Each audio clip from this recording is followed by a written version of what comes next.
Capítulo 21. Rutherford y Lawrence. Ernest Rutherford andaba detrás de casa mayor, o por lo menos era casa mayor en el mundo de la ciencia, porque la pieza que quería cobrar era el diminuto átomo, cuyo diámetro solo alcanza algunas milmillonésimas de centímetro. La pregunta era, ¿qué había dentro de ese átomo? Durante un siglo los científicos habían creído que el átomo era la partícula más pequeña que podía existir y que tenía la forma de una bola de billar.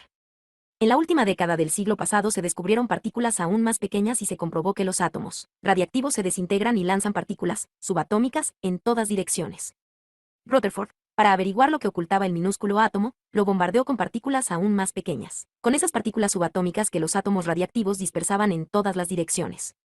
Estas partículas eran tan pequeñas y se movían tan deprisa, que atravesaban láminas finas de materia sin enterarse, interponiendo una fina lámina de metal entre un estrecho haz de partículas y una placa fotográfica. Él las dejaba un punto oscuro en esta después de atravesar la lámina. Rutherford notó en 1906 que el metal tenía un extraño efecto. El punto oscurecido era difuso, como si algunas de las partículas, al pasar por el metal, hubiesen sufrido una desviación. Rutherford y Hans Geiger, su ayudante, decidieron investigar en 1908 el fenómeno, lanzando partículas contra un pan de oro de unas cuantas 10 milésimas de centímetro de espesor. Aún así, constituía un muro de 2.000 átomos de anchura. El razonamiento de Rutherford era que si los átomos llenaban por completo el espacio, las partículas no tendrían ninguna probabilidad de atravesar la lámina. Pero las partículas sí pasaban, prácticamente todas llegaron al otro lado en línea recta. Algunas, muy pocas, salían con cierto ángulo, como una bola de billar golpeada de lado.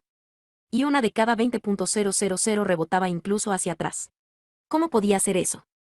Rutherford diría más tarde que era como disparar un cañón contra un papel de celofán y que la bala retrocediera hasta el cañón. Finalmente halló la explicación: la mayor parte del átomo era espacio vacío, a través del cual podían pasar fácilmente las partículas subatómicas. Pero en el centro de cada átomo había un núcleo diminuto en el que se concentraba prácticamente toda la masa del átomo. Este núcleo estaba rodeado por partículas que giraban alrededor de él en órbitas, como los planetas. Rutherford fue así el primero en descubrir la estructura interna del átomo. Los experimentos se realizaron en 1908. Ese mismo año recibió el Premio Nobel de Química, por trabajos que había realizado anteriormente, es decir, sus aportaciones más importantes vinieron después de otorgársele el premio. Ernest Rutherford fue realmente un científico del Imperio Británico. Trabajó en Canadá y en Inglaterra, pero nació en Nueva Zelanda, el 30 de agosto de 1871. En la universidad, donde puso por primera vez de manifiesto su talento para la física, obtuvo una beca de la Universidad de Cambridge. Allí estudió con el gran científico británico J. Thomson. Rutherford trabajó primero en el campo de la electricidad y el magnetismo, pero en 1895, el año en que aquel llegó a Inglaterra, Wilhelm Röntgen conmovió al mundo científico con el descubrimiento de los rayos X. Thomson decidió inmediatamente seguir por esa dirección, y Rutherford le acompañó encantado. La valía de Rutherford estaba ya por entonces fuera de toda duda, de manera que cuando quedó una vacante en el claustro de profesores de la Universidad de McGill en Montreal, Thomson le recomendó. En 1898 salió Rutherford para Canadá. Al año siguiente descubrió que las sustancias radiactivas emitían por lo menos dos clases de radiaciones. Las llamó rayos alfa y rayos beta, por las dos primeras letras del alfabeto griego. Más tarde se comprobó que los dos rayos eran chorros de partículas subatómicas. Los rayos alfa estaban compuestos de partículas de gran masa, y Rutherford los utilizó posteriormente como proyectiles para sondear el átomo. En 1903, él y un estudiante llamado Frederick Savy elaboraron las fórmulas matemáticas que describían la tasa de desintegración de las sustancias radiactivas. En 1908 había descubierto ya cómo detectar una a una las partículas subatómicas. La partícula, al chocar contra una película de sulfuro de zinc, provocaba un brevísimo destello. El sulfuro de zinc centelleaba. Rutherford, con ayuda de esta pantalla de centelleo, podía seguir y contar cada partícula. Con los proyectiles que había descubierto y el contador que había fabricado, estaba en condiciones de explorar el interior del átomo. 10 años más tarde consiguió algo mucho más asombroso: utilizar sus proyectiles no en metales, sino en gases. Al bombardear hidrógeno gaseoso con rayos alfa, estos chocaban contra los núcleos de los átomos de hidrógeno, compuestos de partículas elementales llamadas protones. Cuando los protones chocaban contra una pantalla de sulfuro de zinc, se observaba un tipo especial de destello brillante. Si se bombardeaba oxígeno, anhídrido carbónico o vapor de agua, no ocurría nada especial. Pero cuando el blanco era nitrógeno, volvían a aparecer los centelleos característicos de los protones. ¿De dónde salían esos protones? Solo había una respuesta posible: los rayos alfa, al chocar contra el núcleo del átomo de nitrógeno, arrancaba protones del mismo. El nitrógeno se transformaba así en un isótopo raro del oxígeno, y como consecuencia de la reacción se observaba el protón. Rutherford fue el primero en transmutar un elemento, nitrógeno, en otro. Oxígeno había conseguido 1909 la primera reacción nuclear artificial.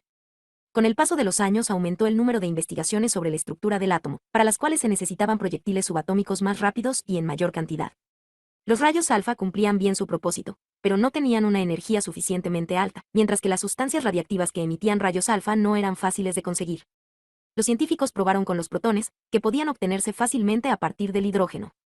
Los protones no eran tan pesados como las partículas de los rayos alfa, pero podían acelerarse hasta energías muy altas mediante un campo eléctrico, mientras una serie de imanes mantenían a las partículas en la trayectoria deseada. El hombre que mostró la mejor manera de hacerlo fue otro Ernest Orlando Lawrence, nacido en Canton, Dakota del Sur, el 8 de agosto de 1901. Fue en 1930, en la Universidad de California, cuando Lawrence empezó a estudiar el problema de acelerar protones. La dificultad era que siempre acababan por zafarse del dominio de los imanes que intentaban mantenerlos en la trayectoria deseada. Había que hallar un modo de retenerlos dentro del instrumento hasta que adquirieran suficiente velocidad para ser útiles. ¿Por qué no hacer que giren en círculos?, pensó Lawrence. Dicho y hecho, colocando una serie de imanes de una cierta manera construyó rápidamente un instrumento de fabricación casera. Los protones se veían obligados a seguir una trayectoria circular, acelerando continuamente, hasta salir finalmente despedidos del instrumento con una fuerza tremenda. Lawrence llamó ciclotrón al aparato, por ser circulares las trayectorias que seguían las partículas. En 1931 se terminó de construir un ciclotrón más grande que el modelo original, a un coste de $1.000 y capaz de producir protones de más de 1.000.000 de electronvoltios de energía. Poco después, utilizando ciclotrones aún mayores, se consiguió comunicar a las partículas energías de 100 millones de electronvoltios. Hoy día hay instalaciones, basadas en ese mismo principio del ciclotrón, que pueden producir partículas del orden de miles de millones de electronvoltios de energía. Los primeros, proyectiles, de Rutherford habían sido mejorados increíblemente. Ahora se podía destrozar un átomo y estudiar sus desechos como no se habría podido ni soñar pocos años antes. Rutherford murió en 1937, pero llegó a ver el ciclotrón en funcionamiento. Lawrence vivió lo suficiente para ver cómo su máquina enriquecía los conocimientos atómicos hasta el punto de hacer de la energía atómica una realidad. Durante la década de los 40 participó incluso en la investigación que desembocó en la construcción de los primeros reactores nucleares. Dirigió un programa para separar cantidades industriales del isótopo uranio 235 y producir el elemento artificial plutonio. Los átomos de ambos podían escindirse en una reacción continua que proporcionase energía útil o que diese lugar a la devastadora explosión de una bomba atómica. Lawrence murió en 1958. Mientras la radiactividad fue solo una propiedad insólita de ciertos elementos raros. Su importancia estuvo circunscrita a la física teórica y su influencia sobre las actividades del hombre fue muy pequeña. Lo que hizo Ernest Rutherford fue transformar la radiactividad, de un mero fenómeno, en una herramienta. Utilizó las partículas subatómicas como proyectiles con los cuales romper el átomo y explorar el núcleo atómico. Ernest Lawrence inventó un instrumento mejor para hacer lo mismo. Como resultado del trabajo de ambos, el interior del átomo reveló sus secretos en un plazo increíblemente breve.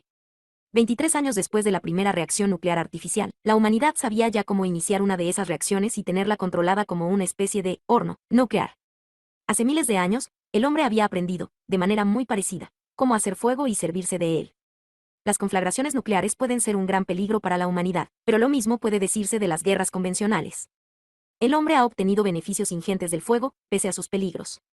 ¿Será igual de sabio con los fuegos nucleares que ahora tiene en su poder?